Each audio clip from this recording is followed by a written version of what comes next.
Today I am going to discuss about the new chapter of gravitation. Getting what is gravitation, gravitation क्या है इसके बारे में हम पढ़ेंगे.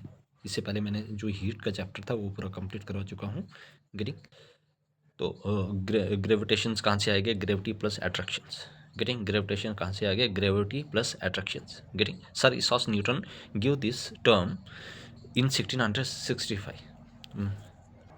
Getting Sir Isaac Newton gave this term in 1665 after watching an apple fall. Getting जो हमारे पास sir Isaac Newton थे उन्होंने क्या किया, ये वाली जो टर्म है वो कब दी थी, वो 1665 में दी थी जब एक एप्पल नीचे गिरा था, जब उन्होंने वो चीज़ देखी थी. गेटिंग तो ग्रेविटेशन कहाँ से किससे बना हुआ, दो चीज़ों से, ग्रेविटी प्लस एट्रैक्शंस. गेटिंग ग्रेविटेशंस. गेटिंग जो सर इसाक न्यूटन थे, उन्होंने क्या किया, 1665 में ये वाली टर्म दी थी, gravity plus attraction means gravitation, जब एक एप्पल नीचे गिरा था. Getting now I am going to discuss about what is gravitation. Gravitation क्या है, according to Newton it is the force of attraction. मतलब कि न्यूटन के अकॉर्डिंग एक force of attraction between every two object on the earth. Two object on the earth, याद रखना. Newton के according एक फोर्स ऑफ अट्रैक्शन है दो ऑब्जेक्ट के, हर एक दो ऑब्जेक्ट के बीच में जो अर्थ के ऊपर है. गेटिंग तो what is gravitation according to Newton, it is the force of attraction किसके बीच में, between every two objects on the earth. Getting I hope everybody clear. This is the weakest force of nature. जो gravitational force है ये सबसे weakest force है nature की. Weakest force of nature क्या, कौन सी फोर्स है, gravitation force is the weakest force of nature. Getting ये प्रॉपर्टीज ऑफ ग्रेविटेशनल फोर्स क्या, it is the weakest force of nature. It is a long range order force. ये सबसे long range order force होती है, याद रखना. It is the weakest force of nature, it is long range order force. It is always attractive force. ये हमेशा चीज़ों को अट्रैक्ट करती है. It is always attractive force. It is never repulsive. ये रिपल्ड नहीं करती है. It always inverse square law. याद रखना कौन सी फोर्स इनवर्स स्क्वायर लॉ को ऑबे करती है, ग्रेविटेशन फोर्स. तो जो ग्रेविटेशन फोर्स है ये वीकेस्ट फोर्स है नेचर के, लॉन्ग रेंज फोर्स है. It is always attractive. It is never repulsive force. It always inverse square law. ये कौन सा लॉ को फॉलो करता है, इनवर्स स्क्वायर लॉ उसको ऑबे करता है. Getting I hope everybody clear. Any person any doubt please ask me in the comments. Now universal law of gravitation. Getting universal law of gravitation क्या है. अब universal law of gravitation क्या है, हमारे पास let us take two masses, let us consider let us take two masses m1 and m2 which are separated by distance r. हमारे पास क्या है, दो मासेस है m1 और m2 है. इनको हम क्या करेंगे, सेपरेट करेंगे किससे, r डिस्टेंस. गेटिंग तो m1 एंड m2 क्या है, मासेस है जिनको सेपरेट किया है r डिस्टेंस से. इसमें क्या फोर्स कैसे लगेगी, according to the universal law of gravitation, force is directly proportion to the product of their masses. देखो force F is directly proportion to the product of masses m1 and m2 पहला. और force is inversely proportion to the square of the distance between them. और जो force है वो inversely proportion होगी square of the distance between them. ये वाला distance r is the distance between the two masses. ठीक है, m1 एंड m2 हमने दो मासेस दिए, m1 and m2 are the two masses which are separated by distance r. तो force कैसे लगेगी, मासेस के ऊपर डायरेक्टली लगेगी और डिस्टेंस के साथ इनवर्सली लगेगी, इसके स्क्वायर के साथ. अब हम क्या करेंगे, एफ इन दोनों को कंबाइन करेंगे, फर्स्ट और सेकंड को. गेटिंग तो यहाँ से क्या आ गया, F directly proportion to m1 m2 और inversely proportion to r square. इस प्रोपोर्शनलिटी को खत्म करने के लिए हम क्या करते हैं, एक यूनिवर्सल ग्रेविटेशनल कांस्टेंट लगाते हैं जिसका नाम है G, capital G. Getting F is code G m1 m2 upon are square. This formula is very very important. Getting अब यहाँ से क्या होता है, जो जी है कैपिटल जी है ये क्या कहता है, हमेशा कांस्टेंट रहता है. जैसे स्मॉल जी है उसकी वैल्यू हमेशा चेंज रहती है. ठीक है, चेंज होती रहती है. अर्थ भी कुछ हो रहा है, ठीक है, मून पे कुछ हो रहा है और मार्स में कुछ हो रहा है. गेटिंग जैसे अर्थ पे हमारे पास 9.8 कभी अप्रॉक्सीमेट 10 मीटर पर सेकंड स्क्वायर भी लेते हैं. लेकिन अगर हम मून की बात करें तो 1/6 होता है. ठीक है, अर्थ के अकॉर्डिंग. उसके बाद आपके पास जो मार्स होता है 1/10 होता है. गेटिंग ये आपने याद रखना. अब जी की वैल्यू क्या होती है, हमेशा कांस्टेंट होता है, 6.67 इंटू 10⁻⁻11 न्यूटन मीटर स्क्वायर पर केजी स्क्वायर. ये आपने याद रखना, वेरी वेरी इंपॉर्टेंट. ठीक है, 6.67 इंटू 10⁻11 न्यूटन मीटर स्क्वायर पर kg square, very very important. या 6.67 इंटू 10⁻19 -11 न्यूटन मीटर kg-2 है ना, इसको हमने ऊपर ले लिया, ऐसे भी हो सकता है. गेटिंग ये अपान में था, इसको हम ऊपर लेंगे. ठीक है, ये अपान में था, ऐसे डिवाइड में था और इसको ऊपर लेंगे तो ये स्क्वायर है, आगे माइनस हो जाएगा. गेटिंग तो 6.67 इंटू 10⁻⁻11 न्यूटन मीटर स्क्वायर और kg-2 getting. What is r? R is the distance is taken in metre. Distance को हम किस में लेते हैं? मीटर में। Getting distance between two object और मासेस। ये एक डिस्टेंस है दो ऑब्जेक्ट या दो मासेस के बीच में। देखो अब हम यहाँ से कैसे ये यूनिट्स निकालते हैं। गेटिंग जी के कैसे यूनिट? देखो जी m1 m2 इसको ये दोनों आपस में मल्टीप्लाई हो जाएंगे एफ आर का स्क्वायर। ठीक है, दोनों आपस में मल्टीप्लाई हो गया एफ आर का स्क्वायर। उसके बाद जी को हम यहीं पे रखेंगे, एफ आर का स्क्वायर ऐसे m1 m2 इसके नीचे चला जाएगा। गेटिंग अब जो फोर्स होती है, फोर्स का ऐसा यूनिट मतलब फोर्स को ऐसा यूनिट क्या है, किस में है? न्यूटन में। गेटिंग और जो डिस्टेंस को हम मीटर में नापते हैं। गेटिंग आर स्क्वायर है तो मीटर स्क्वायर, और मास है एक दो मासेस है केजी और केजी। गेटिंग उसके बाद यहाँ पे क्या हो जाएगा? Newton metre square, KG into KG, KG का स्क्वायर, और हो जाएगा G is equal to Newton metre square kg-2। Getting ये हमारे पास ये जो ये आ गया, ये वाला आ गया। Getting I hope everybody clear. तो यूनिवर्सल लॉ ऑफ ग्रेविटेशन क्या है? फोर्स डायरेक्टली प्रोपोर्शनल होता है product of the masses universal पर square of the distance between them. दोनों को कंबाइन किया तो क्या आ गया? F is equal to G m1 m2 upon are square. G gravitational constant, G की वैल्यू आ गया, कैपिटल जी की वैल्यू 6.67 इंटू 10⁻⁻19 मीटर स्क्वायर पर केजी स्क्वायर, या दूसरा ये। ठीक है, तो और यहाँ से हमने इसके ये न्यूटन यूनिट्स भी निकाल दिए। गेटिंग याद रखना जी की वैल्यू हमेशा कांस्टेंट रहती है, ये चेंज नहीं होता है। गेटिंग गेटिंग इसकी जी की वैल्यू कभी भी चेंज नहीं होती है। Getting I hope everybody clear. Now move to the next. हाँ, तो हमारे पास क्या आ जाएगी? ये तो masses of the two object is double and each one of them is half, find the gravitational force. तो क्या आ गया हमारे पास? G F is equal to G m1 m2 upon are square. F G m1 and m2 की जगह क्या डाला है? डबल मास हो गया तो 2m1 इंटू 2m2, और डिस्टेंस हाफ हो गया था तो आर की जगह क्या डाला है? अपान 2 इसका होल स्क्वायर। तो ये आ जाएगा 2 2 4 m1 m2 अपन आर 4। ये ऊपर जाएगा 16 टाइम्स बढ़ गया। ग्रेविटेशन फोर्स कितनी आ गई? 16 टाइम्स। गेटिंग अब हमारे पास है acceleration due to gravity. What is acceleration due to gravity? क्या है एक्सेलरेशन ड्यू टू ग्रेविटी? क्या है? It is denoted by small g, मतलब इसको हम छोटे जी से डिनोट करते हैं। The acceleration produce in an object due to earth. ठीक है, ऐसे gravitation, the acceleration produce in any object due to earth gravitation force, ऐसे फोर्स जो ग्रेविटेशन फोर्स से क्या करती है? प्रोड्यूस होते हैं। The acceleration produce in any object due to earth gravitation force. Acceleration due to gravity क्या होती है? ऐसे फोर्स जो प्रोड्यूस हो जाती है किसकी वजह से? ग्रेविटेशन फोर्स के वजह से, उसको कहा जाता है एक्सेलरेशन ड्यू टू ग्रेविटी। ठीक है, the force which is produced by the produce in any object, ऐसे फोर्स जो किसी भी ऑब्जेक्ट में क्या होते हैं? प्रोड्यूस होती है किसकी वजह से? Due to earth gravitational force. The acceleration produce in any object, जो भी एक्सेलरेशन है वो किस मतलब कि the acceleration produce in any object, ऐसे एक्सेलरेशन जो किसी भी ऑब्जेक्ट में प्रोड्यूस होती है किसकी वजह से? Gravitation force, earth gravitation force की वजह। G M upon are square upon r e का square means gravitation, G is the universal gravitation constant and mass of the earth is M E, mass of the earth, और r e means radius of the earth. ठीक है, तो हम क्या लेते हैं? देखो एक्सेलरेशन ड्यू टू ग्रेविटी क्या होती है?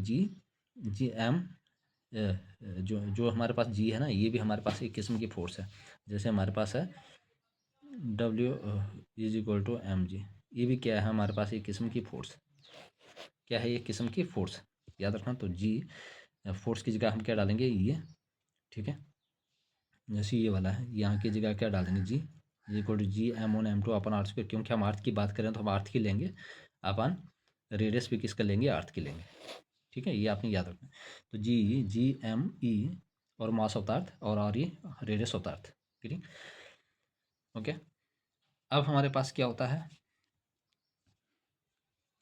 हाँ, तो अर्थ का कितने एक्सेलरेशन ड्यू टू ग्रेविटी होती है? 9.8 मीटर पर सेकंड स्क्वायर, है ना। जी एम ई अपॉन, ठीक है, ये सारी वैल्यू डालने के बाद हमारे पास क्या आ गया? 9.8। देखो अब हमने क्या क्या इसमें डाला? 6.67 इंटू 10⁻, 6.67 इंटू 10⁻⁻11 किसकी वैल्यू डाली? कैपिटल जी की, है ना। इसमें हमने कैपिटल जी के डाले। मास ऑफ द अर्थ क्या होता है? 6 इंटू 10⁻24 kg, याद रखना। मास ऑफ द अर्थ क्या होता है? 6 इंटू 10⁻24 kg। और रेडियस ऑफ द अर्थ क्या होता है? 6400 किलोमीटर। इसको सिंप्लीफाई करने के बाद हमारे पास जो नेट आंसर आया वो आ गया 9.8 मीटर पर सेकंड स्क्वायर। याद रखना। मास ऑफ द अर्थ क्या होता है? मास ऑफ द अर्थ होता है हमारे पास 6 इंटू 10⁻24 kg।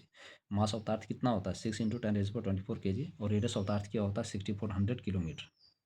ठीक है, या आप ऐसे भी लिख सकते हो आर करके 6.4 इंटू 10⁻⁶ मीटर, ऐसे भी कर सकते हो। ठीक है,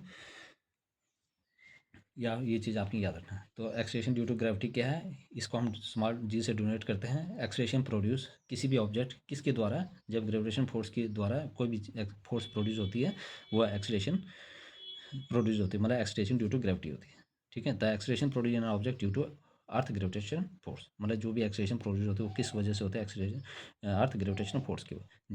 जी M E upon are square, mass of the earth, radius of the earth, mass of the earth इतना है और रेडियस ऑफ द अर्थ है ये इंपॉर्टेंट है। ठीक है, अब जो value of g is not fix, जो हमारे पास स्मॉल जी है उसकी वैल्यू फिक्स नहीं होती है। On the surface of the earth G की वैल्यू होता है 9.8 मीटर पर से अप्रॉक्सीमेट, कभी कभी हम 10 भी ले सकते हैं।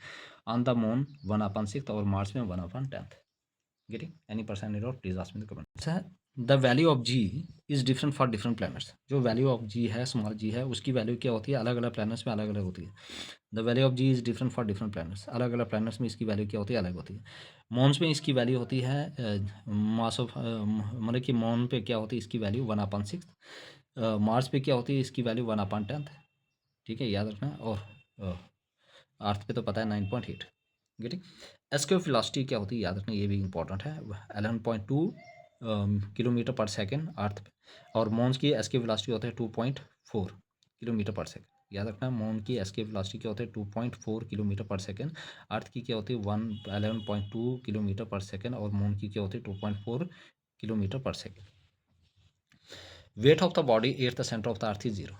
देखो, जितना हम सेंटर ऑफ अर्थ की तरफ जाएंगे तो एक्सेलरेशन ड्यू टू ग्रेविटी कम हो जाएगी, डिक्रीज होना शुरू हो जाएगी। जैसे ही सेंटर पे पहुंच जाएगी तो एक्सेलरेशन ड्यू टू ग्रेविटी 0 हो जाएगी। जैसे हम सेंटर ऑफ अर्थ की तरफ मूव करते हैं toward the centre of the earth, acceleration due to gravity कम होती जाएगी, और उससे क्या होगा, जैसे हम सेंटर पे पहुंच जाएंगे तो एक्सेलरेशन ड्यू टू ग्रेविटी क्या हो जाएगा, 0 हो जाएगा। याद रखना, तो weight of the body at the centre of the earth is, wait of the body जो होती है सेंटर ऑफ द अर्थ में क्या होती है, 0 हो जाती है। याद रखना, तो weight of the body at the centre of the earth, weight जो होता है बॉडी का वो सेंटर ऑफ द अर्थ 0 हो जाता है। क्यों हो जाता है, इस पर हम, ठीक है, देखो, वेट होता है एम जी, है ना, एम जी वेट, एम मास तो हमेशा कांस्टेंट रहता है। एक्सेलरेशन ड्यू टू ग्रेविटी, जैसे हम अर्थ की तरफ जाते हैं toward the centre of the earth, acceleration due to gravity 0 हो जाती है। तो 0 को मास से मल्टीप्लाई करोगे तो वेट क्या हो जाएगी, 0 हो जाएगी। ठीक, ये याद रखो। गेटिंग, तो acceleration due to gravity at centre of 0 होती है। गेटिंग, ऐसा यूनिट ऑफ वेट क्या होता है, न्यूटन, और ऐसा यूनिट ऑफ मास क्या होता है, केज। गेटिंग, ये आपने याद रखना। मास इज ऑलवेज कांस्टेंट और मास इज इनवेरिएबल, मास हमेशा कांस्टेंट होता है या इनवेरिएबल, कभी चेंज नहीं होता है। Weight is not constant, it is variable, weight constant नहीं होता है, ये वेरिएबल होता है, चेंज होता रहता है। G decreases with increase in height and vice versa, जो एक्सेलरेशन ड्यू टू ग्रेविटी है वो क्या होती है, डिक्रीज हो जाती है जैसे हाइट बढ़ती है, एंड वाइस वर्सा। गेटिंग, ये चीज़ आपने कहता है, G decrease with increase in height and vice versa. तो जी क्या करता है, वो डिक्रीज करता है with increase height and vice versa, और जी क्या करता है, जैसे डिक्रीज होगी हाइट तो इंक्रीज करेगा, और and vice versa. Getting, I hope everybody clear. Next numerical, the weight of an object on the earth is 200 Newton, what is its mass. Acceleration due to gravity दी है, तो the mass of an object on the earth, जो mass है object का, wait है object का अर्थ के ऊपर कितना है, 200 न्यूटन, और मास क्या होगा ये हम निकालेंगे। ठीक, अब इसमें क्या होगा, हमारे पास क्या क्या गिवन है सोल्यूशन। यहाँ have given, we have given weight कितना दिया है, वेट डब्ल्यू कितना दिया है 200 न्यूटन, मतलब वेट कितना दिया है 200 न्यूटन। गेटिंग, मास हमें निकालना है, मास हमें फाइंड आउट करना है। जी दिया है हमारे पास 10 मीटर पर सेकेंड स्क्वायर। गेटिंग, हम क्या जानते हैं, we know that, we know that, ठीक है, हम क्या जानते हैं, W is equal to M G, weight कितना है 200, एम कितना है हमें फाइंड आउट करना, जी क्या है 10, तो ये यहाँ से क्या आ जाएगा 0 और 0, तो मास क्या आ जाएगा हमारे पास 20 kg। तो मास हमारे यहाँ पे इजीली निकल गया, कितना आ गया 20 kg। The weight of an object on the earth is 200 Newton, इसका मास क्या होगा, वेट 200 न्यूटन, मास हमें फाइंड आउट करना जी 10 मीटर पर सेकेंड स्क्वायर। गेटिंग, तो ये आपने, हमारे पास मास आ गया 20 kg। Law of planetary motion was given by, ये किसने दिया था, कैप्लर ने, जॉन कैप्लर ने। Laws of planetary motion was given by Johann Kepler, जो जोहन केपलर थे उन्होंने लॉ ऑफ प्लानिटरी मोशन के बारे में दिया था। Kepler has given 3 laws on the planetary motion, जो केपलर थे उन्होंने कितने लॉज दिए थे, 3 लॉज दिए थे, किसके बेसिस पे, प्लानिटरी मोशन पे। तो Kepler has given 3 laws on the of the 3 laws of the planetary motion. First law क्या बोलता है, फर्स्ट लॉ इसको कहा जाता है लॉ ऑफ ऑर्बिट और लॉ ऑफ इक्लिप्स। याद रखना, फर्स्ट लॉ या लॉ ऑफ ऑर्बिट या law of eclipse, first law को क्या कहा जाता है, लॉ ऑफ ऑर्बिट या लॉ ऑफ इक्लिप्स। याद रखना, very very important Kepler. First law को क्या कहा जाता है, law of orbit, law of eclipses. ठीक, all planets revolve around the sun, जितने भी जो प्लैनेट्स है वो रिवॉल्व करते हैं अराउंड द सन, किस पाथ में, in elliptical orbits with sun at one of the foci of the eclipse. और जो सन क्या है वो उनका एक फोकिया होगा इक्लिप्स का। ठीक, तो first law, law of orbit या law of eclipse, according all planet revolve around the sun, जितने भी जो प्लैनेट्स है वो रिवॉल्व करते हैं सन के इर्द गिर्द, किस ऑर्बिट में, in elliptical orbits with the sun at one of the foci of the eclipse. और जो सन होगा ये फोकिया होगा इक्लिप्स का। तो फर्स्ट लॉ ऑफ ऑर्बिट और law of eclipses, all planet revolve around the sun, जितने भी जो प्लैनेट्स है वो रिवॉल्व करते हैं सन के इर्द गिर्द in elliptical orbit with the sun at one of the foci of the eclipse. Second law of areas और law of equal areas. Second law of areas और law of equal areas. Second law क्या है, या law of areas है या law of equal areas क्या है, ये लाइन ज्वाइनिंग ए प्लैनेट, एक जो लाइन है वो ज्वाइन करता है प्लैनेट के साथ, and the sun sweeps of equal areas, और सन क्या करता है, इक्वल एरियाज क्या करता है, स्वीप करता है in equal interval of time, meaning the planets moves faster. और इसका मतलब क्या है, जो भी प्लैनेट्स है वो क्या करेगा, मूव करेगा faster when it's near to the sun, जो भी प्लैनेट्स है वो कब फास्ट मूव करेगा, जब वो सूरज के नज़दीक होता है, and slower when it is farther from the sun, जब ये सूरज से दूर होता है तब ये धीरे चलता है। ठीक, तो क्या आप लोगों को समझ आई, सेकंड लॉ ऑफ एरियाज और लॉ ऑफ इक्वल एरियाज। याद रखना, इससे पहले हमने क्या पढ़ा था, फर्स्ट लॉ ऑफ ऑर्बिट और लॉ ऑफ इक्विलिब्रियम। ठीक है, तो all planet revolve around the sun, जितने भी जो प्लैनेट्स है वो रिवॉल्व करते हैं किसके इर्द गिर्द, सूरज के। All planet revolve around the sun in elliptical orbit, जितने भी जो प्लैनेट्स है वो रिवॉल्व करते हैं सूरज के इर्द गिर्द, किस ऑर्बिट में, इलिप्टिकल ऑर्बिट। ठीक, तो all planet revolve around the sun in elliptical orbits with the sun at centre one of foci of the eclipse, और जो सन होगा सेंटर होगा foci one of the eclipse. Second law क्या कहा जाता है, लॉ ऑफ एरियाज और law of equal areas, a line joining a planets and the sun sweeps out equal areas, ये एक लाइन जो है वो ज्वाइन करता है किसके साथ, प्लैनेट्स के साथ, and the sun sweeps out equal areas, और सन क्या करता है, इक्वल एरिया स्वीप्स करता है in equal interval of time, meaning the planets moves faster when it is, और इसका मतलब है कि जो भी प्लैनेट्स है वो मूव फास्ट करता है जब वो सन के पास होता है, और स्लो होता है जब वो उससे दूर होता है। I hope everybody clear, any person any doubt please ask me in the comment section. Very very now we have third law. ठीक है, थर्ड लॉ क्या कहा जाता है, लॉ हार्मोनिक लॉ या लॉ ऑफ हार्मोनिक्स या लॉ ऑफ पीरियड। ठीक है, तो वी हैव थर्ड लॉ और लॉ ऑफ पीरियड और लॉ ऑफ हार्मोनिक्स और हार्मोनिक लॉ। तो थर्ड लॉ ऑफ पीरियड। ठीक है, थर्ड लॉ को क्या कहा जाता है, law of period, law of harmonics या हार्मोनिक लॉ। ठीक, the square of the time period of the revolution of a planet around the sun is directly proportional to the cube of the mean distance of the planet from the sun। याद रखना, very very important है। Third law of period या law of harmonies या harmonic law. Getting, ये तीन नाम है इसके, law of period, law of harmonies या law harmonic law. The square of the time period, मतलब किसका, जो ये टाइम पीरियड इसका square of revolution of a planet around the sun, the square of the time period of revolution of planet around the sun is directly proportional to the cube of the mean distance of the planet from the sun, a cube of the mean distance of the planet from the sun। याद रखना, the square of the time period of revolution of a planet, the square of the time period of revolution of a planet around the sun, the square of the time period of revolution of a planet around the sun is directly proportional to the cube of the mean distance of the planet from the sun, of the cube of the mean distance, याद रखना, of the cube of the mean distance of the planet from the sun, the square of the time period of revolution of a planet around the sun is directly proportional to the cube of the mean distance of the planet from the sun, t square directly proportional to r का mean distance of the r का cube, r1 and r2 mean distance of planet from the sun। याद रखना, r1 and r2 क्या है, mean distance of the planet from the sun, R1 ये जो R1 and R2 है, ठीक है, T1 का स्क्वायर अपन T2 का स्क्वायर, R1 का स्क्वायर और R2 का R1 का क्यू R2 का क्यू।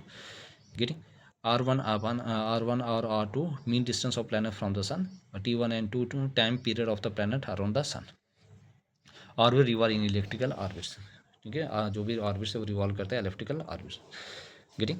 अब जो कैपिटल जी है इसकी जो वैल्यू है वो मतलब कि ये किसने डिस्कवर किया था, किसने दिया था, ये दिया था क्या, हेनरी कैवेंडिश ने। किसने दिया था, हेनरी कैवेंडिश ने। G was first discovered by Henry Cavendish, याद रखना। जो कैपिटल जी है वो पहले किसने डिस्कवर किया था, Henry Cavendish. The value of the G was first discovered by Henry Cavendish, getting. No, there is no atmosphere on the moon and sound can not travel without a medium, मतलब कि moon पे कोई भी atmosphere नहीं है, इसलिए sound travel नहीं करती है विदाउट मीडियम के, गेटिंग। तो साउंड विदाउट मीडियम के ट्रेवल नहीं करता है, इसी वजह से ये चीज़ें आती हैं, गेटिंग।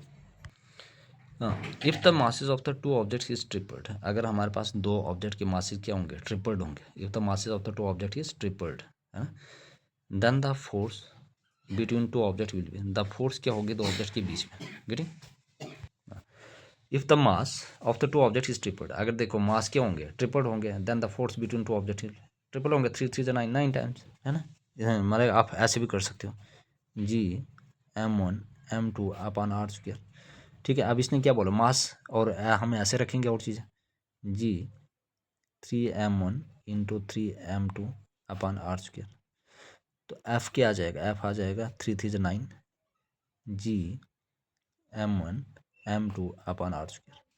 तो ये कितना टाइम आ गया, एफ जो हो गया वो कितना आ गया, 9 टाइम्स, 9 टाइम्स, ठीक है। तो the mass of two object is triple, then the force between two object will be F G m1 m2 upon are square, और एफ, एफ कितना टाइम आ गया, 9 times, getting. Move to the next one, इतना time भी लगेगा सीधा, अगर मास triple है तो 3 3 9, गेटिंग। अब यहाँ से आप आराम से इस चीज़ को ईजिली फाइंड आउट कर पाओगे, getting. The weight on object on the surface of the earth is इतना, सर्फेस ऑफ अर्थ पे वेट कितना है, इतना 29.4 newton, what is its mass, इसका मास क्या होगा, तो ये भी आसान है, गेटिंग। तो वेट क्या होता है, एम जी, ठीक है, वेट कितना दिया हुआ है, 29.4 न्यूटन, गेटिंग। जी क्या लगाएंगे हम, 9.8 मीटर पर सेकंड, जब नहीं दिया हो तो हम ऐसे लगा सकते हैं, ठीक है। उसके बाद आ गया अपने मास निकालना है, गेटिंग। तो W is equal to M G, weight कितना है 29.4 is equal to mass, find out करना 9.8, यह आ जाएगा 29.4, यह आ जाएगा 9.8 is equal to M, which implies, getting, which implies क्या हो जाएगा, मास इज इक्वल टू 29/4/10, 98/10, ये 10 और 10 कैंसिल, तो यहाँ से क्या आ जाएगा, एम आ जाएगा 294/98, ये किससे जाएगा, ठीक है, हम 3 से करते हैं, 3 91 जा 91 3 जा, गेटिंग। ये कितना आ जाएगा, ठीक है, देखो 93 जा 20, ये आ गया, मास आ गया हमारे पास 3 kg, कितना आ जाएगा हमारे पास मास 3 kg, गेटिंग। तो वेट क्या आ गया एम जी, और ये आ गया, ठीक है, ये हमने इसको इसके साथ इक्वेट किया, और इक्वेट करने के बाद मास वैल्यू आ गया हमारे पास 3 kg, ठीक है। I hope everybody clear. अब देखो, अब मास और जी वेट क्या होता है, देखो मास क्या होता है, जो भी मैटर कंटेन होता है किसी भी सब्सटेंस में, गेटिंग। और वेट जो हमारी बॉडी में होता है या कोई भी, है ना, जिसमें जो चेंज होता रहता है, गेटिंग। कभी 50 kg तो कभी 60, कभी 70, कभी 80, है ना। तो मास अगर 5 kg का तो 5 kg रहेगा, गेटिंग, कहीं भी ले लो। अब जो मास है वो स्केलर क्वांटिटी है, और वेट क्या है, वेक्टर क्वांटिटी। देखो scalar quantity are those quantity which have only magnitude but no directions. Mass क्या होता है, मतलब scalar quantity are those quantity which have only magnitude, जिसमें सिर्फ मैग्नीट्यूड होता है और मतलब डायरेक्शन नहीं होता है। वेट क्या होता है, एक फोर्स है, और ऑब्वियसली बात है फोर्स होता है मास इंटू एक्सीलरेशन, और फोर्स मतलब उसकी कोई डायरेक्शन होगी, तो वेट भी क्या है, वेट होता है M G, mean mass into acceleration, मतलब किसी डायरेक्शन में मूव करता है, गेटिंग। तो वेट क्या है, weight is vector quantity which has only which has both magnitude as well as direction, उसमें दोनों मैग्नीट्यूड भी और डायरेक्शन भी है। I hope everybody clear, any percent और please ask me in the comment section, getting. हाँ, अब हमारे पास है सबसे इंपॉर्टेंट है the weight of an object on the surface of earth, जो वेट है एक ऑब्जेक्ट का on the surface of the earth the weight of an object on the surface of the earth is 200 Newton. एक wait है किसी object का surface of earth पे कितना है 200 न्यूटन और मास कितना है 20 kg। What will be the value of gravitational acceleration mean small g की वैल्यू क्या होगी। गेटिंग ये हम फाइंड करेंगे। तो वेट कितना दिया है 200 न्यूटन। गेटिंग मास कितना दिया है यहाँ पे 20 kg। हमें निकालना है क्या है स्मॉल जी। ठीक है और हमें पता है वेट होता है mg। गेटिंग वेट कितना दिया है वेट हमारे पास दिया है 200 न्यूटन। मास कितना दिया है 20 kg। हमें जी की वैल्यू ये और ये कैंसिल 2 × 2 2 10 तो हमारे पास जी की वैल्यू आ जाएगी 10 मीटर पर सेकेंड स्क्वायर। ये आपने याद रखना है। तो वैल्यू ऑफ जी क्या आ गई हमारे पास 10 मीटर पर सेकेंड स्क्वायर। ठीक है ठीक है। तो weight of an object on the surface of the earth इतना है और मास इतना है। What will the value of gravitation acceleration. इसको हमने वेट दिया था मास दिया था स्मॉल जी निकालना था तो इसको इक्वेट किया और जी की वैल्यू आ गई 10 मीटर पर second square. If the object is thrown into space. अगर किसी भी ऑब्जेक्ट को हम कहाँ पे भेजेंगे स्पेस में at a speed of 8 kilometre per second. किसकी स्पीड से 8 किलोमीटर पर सेकेंड से। Getting what will happen. अब चाहे किसी मतलब 8 किलोमीटर देखो अब ये क्या करेगा ऑब्वियस सी बात है मतलब कि स्पेस में कौन जाएगा जब एस्केप वेलोसिटी से भेजेंगे 11.2 किलोमीटर पर सेकंड से भेजेंगे तो वापस नहीं आएगा। लेकिन अगर हम एस्केप वेलोसिटी से कम की स्पीड से भेजते हैं है ना मतलब कि 11 नहीं है ना यहाँ पे गेटिंग 8 है तो ये वापस आ जाएगा ऑब्वियस सी बात है। It will fall back to the earth. Getting if an object is thrown into space at speed. अगर आप किसी ऑब्जेक्ट को 8 किलोमीटर पर सेकंड की स्पीड से भेजते हैं तो क्या होगा ऑब्वियस सी बात है वो ऑब्जेक्ट वापस आ जाएगा। अगर हमें उसको ऊपर भेजना है पूरी तरह से कि वापस नहीं आए ठीक है विल नॉट कम बैक। ठीक है तो हमें किस वेलोसिटी से भेजना पड़ेगा एस्केप वेलोसिटी से। वो कितनी है 11.2 किलोमीटर पर second. Getting the mass of an object on earth is इतना है। एक मास है ऑब्जेक्ट का अर्थ पे कितना है 1000 kg। याद रखना मास कितना है मास है हमारे पास है 1000 kg 100 kg सॉरी 100 kg हमारे पास क्या है मास। मास हमारे पास क्या है 100 kg। कितना हमारे पास है मास 100 kg। गेटिंग और एक्सेलरेशन ड्यू टू ग्रेविटी दिया है ऑन अर्थ 10 मीटर पर सेकेंड स्क्वायर। गेटिंग अब ये कहता है if the acceleration due to gravity on the moon is इतना है। अगर acceleration due to gravity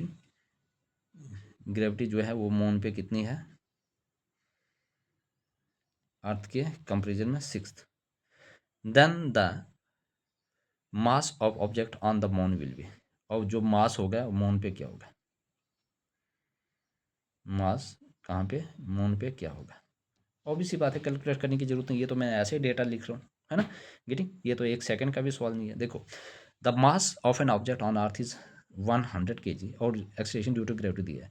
acceleration due to gravity on moon इतना है। Then the mass on object on the moon. देखो मास चाहे जमीन पे हो चाहे आकाश पे हो चाहे आसमान में हो कहीं पर भी हो है ना मून पे हो तो वो हमेशा क्या रहेगा आंसर क्या होगा आंसर विल बी क्या रहेगा आंसर होगा आपके पास 100 ही kg है ना। इसको कैलकुलेट करने के लिए तो मैं ऐसे डेटा लिख रहा था।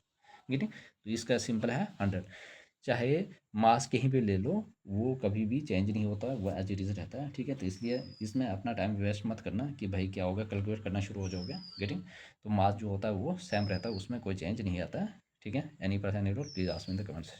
Now the radius and mass of a planets are the radius and mass of a planets are जो रेडियस और जो मास है of planets are half of the radius and mass of the earth what will be the value of ji on this planet. देखो the radius and mass of a planet are half. अगर जो मतलब radius और जो mass है किसी planet का क्या हाफ है of the radius of mass of the earth what will be the value of ji on this planet. मतलब कि वैल्यू ऑफ जी क्या होगी उस प्लैनेट। हमारे पास acceleration due to gravity of planet और acceleration due to gravity of earth के comparison में क्या होगा। गेटिंग यही पूछ रहा है। हम सिंपली लगाएंगे ठीक है हमें इतना जाना है हम अलग अलग क्यों लगाएंगे वो ठीक है इसी तरीके से हम निकाल देंगे F is equal to g m. हाँ तो हमारे पास क्या आ जाएगा F is equal to m mass of earth ठीक है और radius of earth. Getting mass of earth और रेडियस ऑफ अर्थ। गेटिंग अब ये कहता है the radius and mass of a planets और half of the radius of the mass होता है। ठीक है अब देखो ये कहता है कि ये भी हाफ हो जाएगा और ये भी हाफ हो जाएगा। गेटिंग? जब ये दोनों हाफ हो जाएंगे तो क्या होगा, आर ई का स्क्वायर, ठीक है, एम जी एम ई अपन आर ई का स्क्वायर। अब यहाँ से क्या आ जाएगा, ठीक है, मतलब कि ये आ गया acceleration due to gravity of earth, है ना, अर्थ का है, पहले हम अर्थ का निकालेंगे। अब देखो अर्थ का ये आ गया, getting?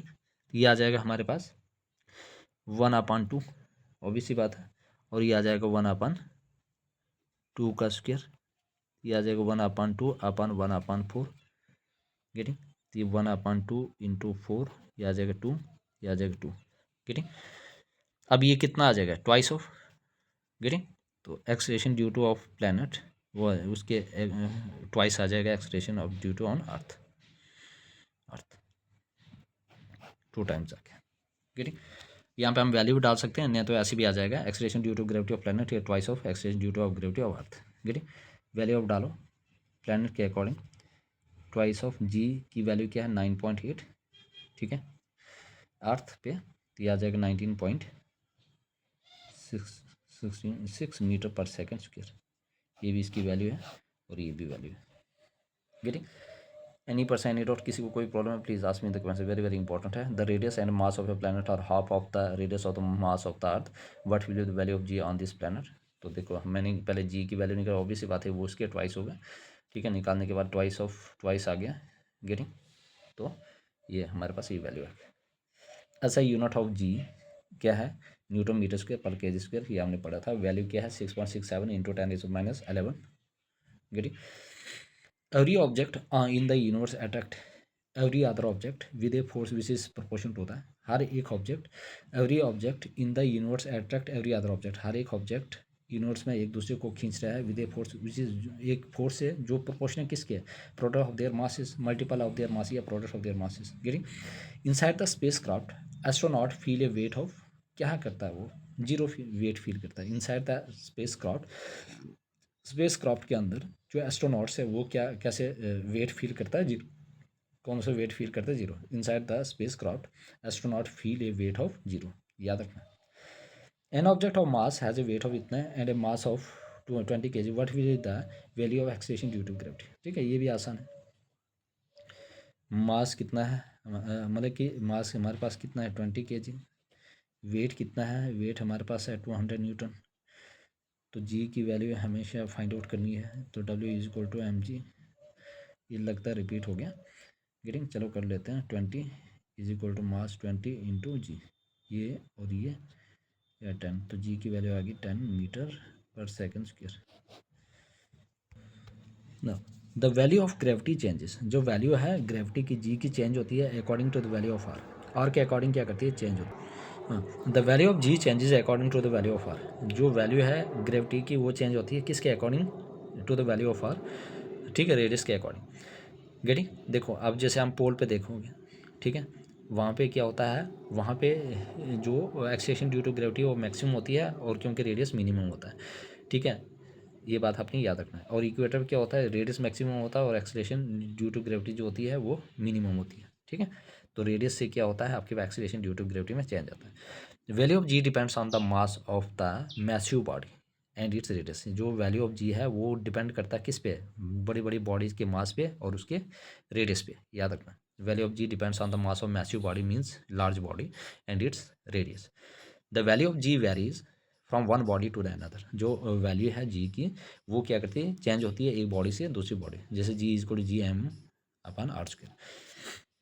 Value of the earth is not a perfect sphere, जो हमारे अर्थ है ज़मीन है वो क्या है, परफेक्ट स्फीयर नहीं है, due to the flattening of earth at the pole, क्योंकि ये क्या करता है, मतलब कि पोल पे कैसी है इसकी shape, flattening, getting? The earth is not a perfect sphere due to the flattening of earth at the pole, the radius of the earth is minimum at the pole, याद रखना जो रेडियस है अर्थ का वो मिनिमम है कहाँ पे, pole पे, and hence the value of ji is maximum at the pole.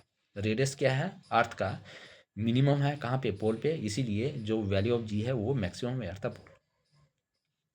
On the other hand the radius of earth is maximum, radius of earth कहाँ पे मैक्सिमम है, एट द इक्वेटर पे, इक्वेटर पे जो रेडियस ऑफ अर्थ है maximum है, इसीलिए hence the value of ji is minimum at the equator of the earth, इसीलिए जो वैल्यू ऑफ जी है वो मिनिमम है कहाँ पे, at the equator of the earth, getting? ये याद रखना वेरी वेरी इंपॉर्टेंट है, getting? The earth is not a perfect sphere, earth जो है वो परफेक्ट स्पेयर नहीं है, due to the flattening of the earth at the pole, flattening shape है अर्थ के pole. The radius of earth is minimum at the pole, जो radius है वो क्या मिनिमम है। अगर रेडियस देखो मिनिमम होगा, ऑब्वियस सी बात है, कम होगा तो एक्सलेशन ड्यू टू ग्रेविटी बढ़ेगी ना, ऑब्वियस बात है। अगर ये कम ये ज़्यादा होगा तो acceleration of due to gravity क्या होगी, कम होगी। जैसे इक्वेटर क्या है, रेडियस कम है तो कम है, ठीक है, मतलब रेडियस क्या है बहुत ज़्यादा है तो इसकी वैल्यू ज़्यादा हो जाएगी तो ये कम हो जाएगा। गेटिंग, पोल पे क्या है, जो रेडियस है वो क्या है, वो बहुत ही कम है, एक्सलेशन ड्यू टू ग्रेविटी क्या है मैक्सिमम। गेटिंग, तो on the other the radius of the earth is maximum on the other the radius of the earth is maximum at the equator, जो रेडियस है वो मैक्सिमम है equator पे of the earth, hence the value of ji is minimum at the equator of the, इसलिए जो value of G है वो minimum है इक्वेटर पे। As the mass and the earth of the moon are smaller, जैसे ही मास और जो रेडियस ऑफ द मून है वो क्या है बहुत ही कम है than that of the earth, so the value of ji on moon is इतना, इसलिए जो value of so the value of ji on moon, जो वैल्यू ऑफ जी है मून पे वो कितना है 1.63 मीटर पर second square. Green, as the mass and the radius of the moon are smaller, जो मास और रेडियस बहुत ही कम है than that of the earth, so the value of ji on moon is 1.63 metre पर second square. As we go up, जैसे हम ऊपर जाते हैं from the space of the earth, ठीक है, as we go up from the surface of the earth, the distance from the centre of the earth increases hence g decreases, ठीक है, जैसे हम क्या करेंगे ऊपर की तरफ जाएंगे, ठीक है, अपवर्ड की तरफ जाएंगे, the distance from the centre of the earth क्या करेगा इंक्रीज करेगा, और जैसे ही डिस्टेंस इंक्रीज करेगा तो जी क्या करेगा डिक्रीज करेगा। गेटिंग, अगर हम क्या करेंगे upward as we move as we go up from the surface of earth, जब हम सरफेस से ऊपर जाते हैं तो जो एक्सलेशन ड्यू टू ग्रेविटी है वो क्या करेगी, वो कम हो जाएगी। क्यों, क्योंकि जैसे ही डिस्टेंस बढ़ता है तो जी की वैल्यू जो होती है वो कम हो जाती है, ठीक है, तो जैसे ही डिस्टेंस बढ़ता है तो जी की वैल्यू क्या हो जाती है, कम हो जाती है, ठीक है। तो as we go up from the surface of earth the distance increase and the value of g decrease. तो as we go up from the surface of earth the distance from the center of the earth increases and hence g decreases.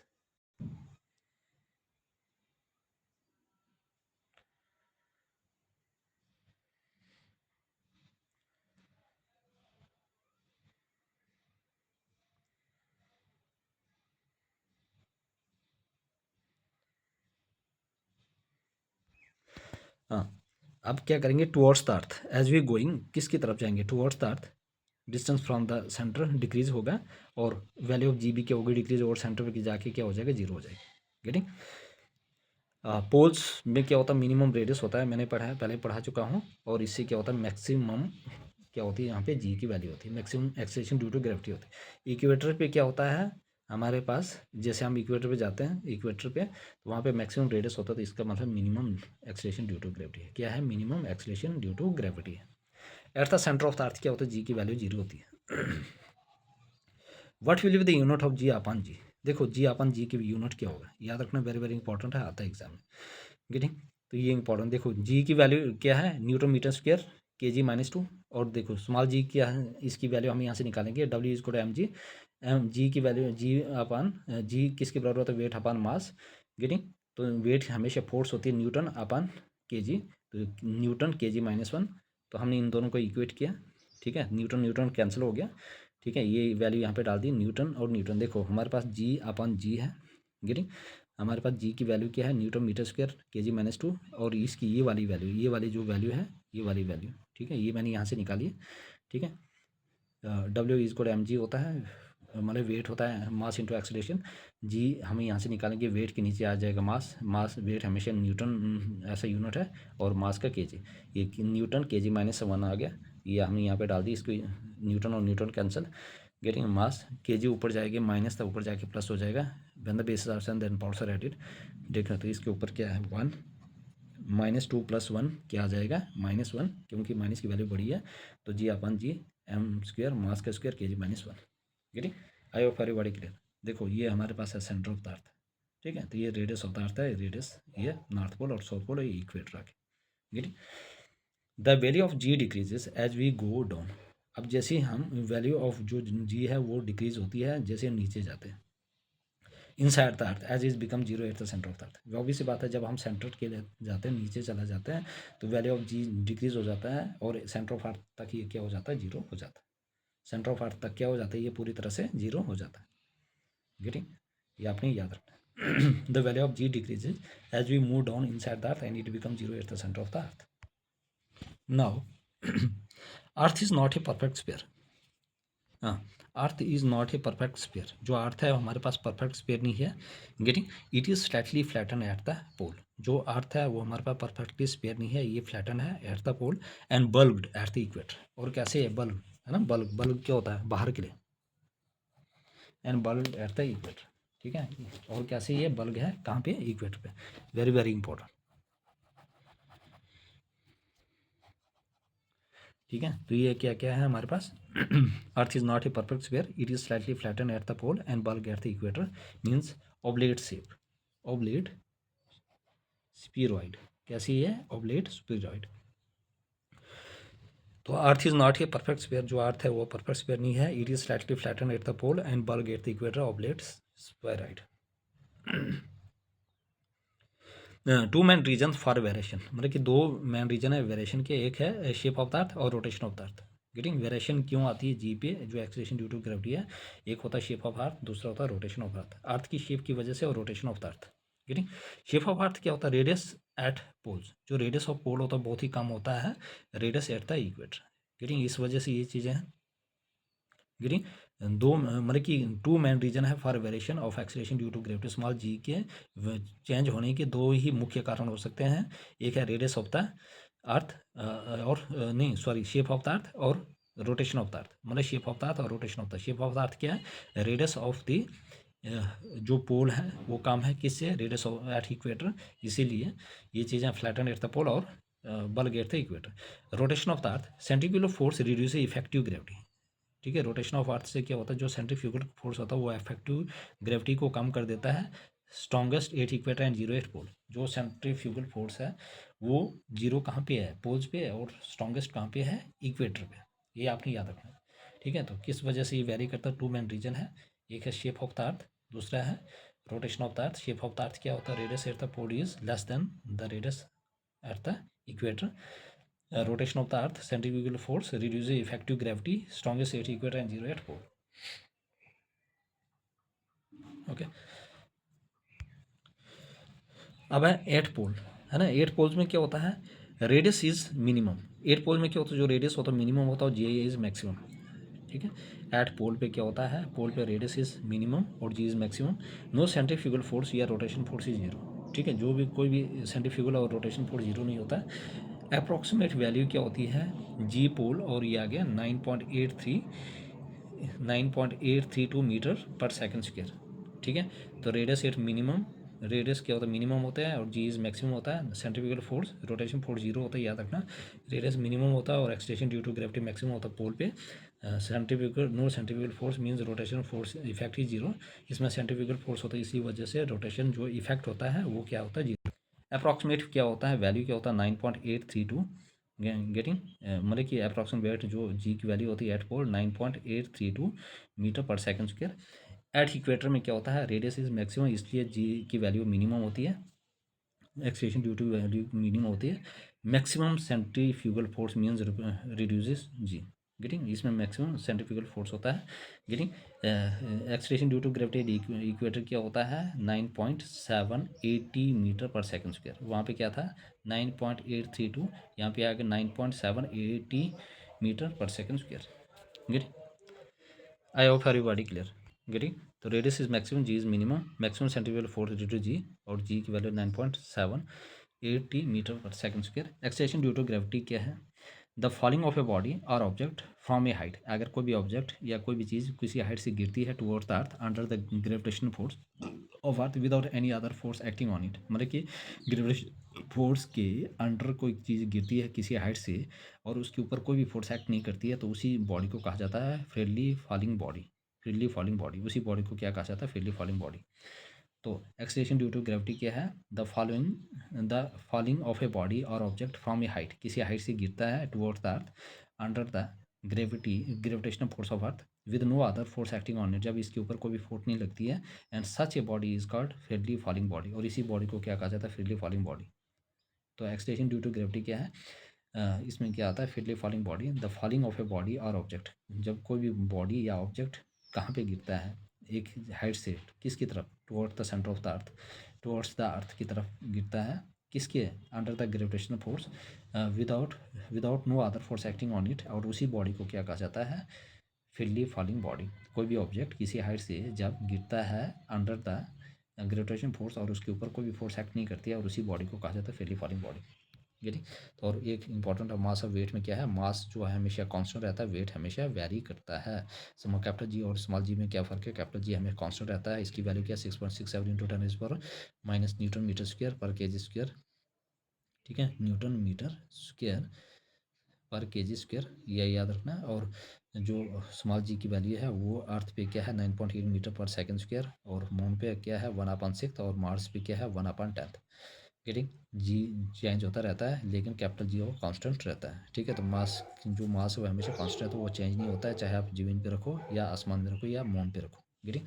I hope everybody clear. देखो important points इसमें मैंने सारे cover करवाया है। किसी को कहीं भी डाउट है please ask me in the comment session, very very important. किसी को कहीं भी प्रॉब्लम है प्लीज़ एवरीबॉडी, ठीक है, please everybody subscribe my channel. देखो यार, आपके लिए मैं इतना कंटेंट लेकर आऊँ, इतना बढ़िया कंटेंट लेकर आ रहा हूँ, ठीक है, और फिर भी आप लोग सब्सक्राइब नहीं कर रहे हो, ना कमेंट कर रहे हो, ना शेयर कर रहे हो, वाई। जब आप लोगों को होता ना कि फ्री में सब कुछ चीज़ें मिल जाती है, तो आप उस चीज़ की वैल्यू नहीं समझते। गेटिंग। और जो लोग ऐसे ही पीडीएफ प्रोवाइड करते हैं, ऐसे ही कहीं से कॉपी पेस्ट करके, और उसके लिए आप लोग सब कुछ करते हैं। Please everybody subscribe my channel यार। गेटिंग। तभी मुझे बूस्ट मिलता है कि आप लोगों के लिए मैं ये लेकर आ रहा हूँ। मिलते हैं नेक्स्ट। तो ये चैप्टर पूरी तरह से कंप्लीट करवा चुका हूँ मैं यहाँ पे।